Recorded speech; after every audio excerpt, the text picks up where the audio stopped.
سب سے بڑا کائنات کا سچ کیا ہے؟ کہ اللہ وحدہ لا شریک ہے۔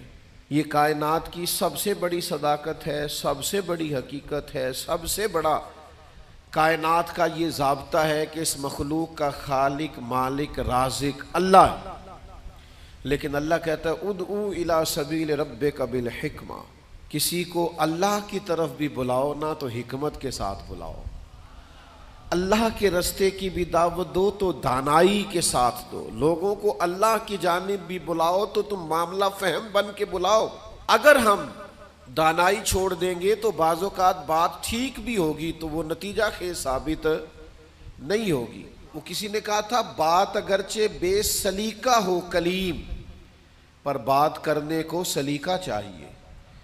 آپ سلیقے سے بات کریں، معاملہ پھر دیکھیں نا، نبی پاک صلی اللہ علیہ وسلم نے فرمایا اپنی اولاد کی بھی عزت کرو۔ حضور کے مناسب میں سے ہے دانائی سکھانا، اپنی اولاد کو بھی اکرام سے پکارو، آپ ان کا نام بھی اچھے لہجے سے پکاریں، ان کے لیے بھی آپ کے لب و لہجے میں مٹھاس ہونی چاہیے۔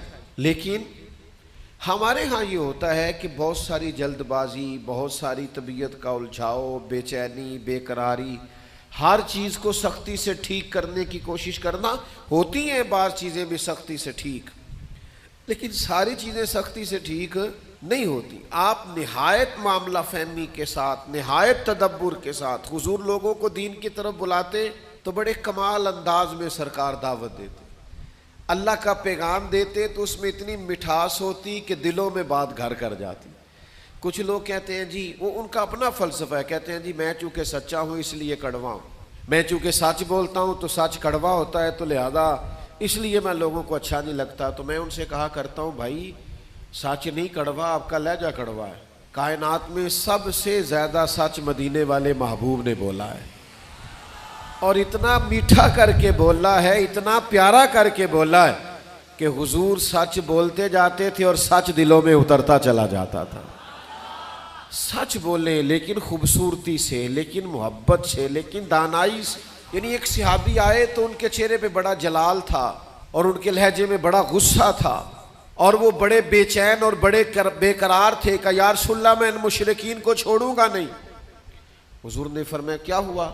یا رسول اللہ وہ آپ کا نام بگاڑ بگاڑ کے لیتے ہیں، وہ بگاڑ کے نام لیتے ہیں اس لیے کہ وہ کہتے ہیں اگر ہم محمد مان لیں تو محمد صلی اللہ تعالی علیہ وسلم کا تو مان ہے جس کی بار بار تعریف کی جائے، تو وہ نام بگاڑ کے لیتے ہیں اور نام بگاڑ بگاڑ کے آپ کو برا بھلا کہتے ہیں۔ تو سرکار مسکرائے، فرمایا پتہ نہیں وہ کس کو برا بھلا کہتے ہیں، پتہ نہیں وہ کس کا نام بگاڑتے ہیں، مجھے تو اللہ نے محمد بنا کے بھیجا ہے۔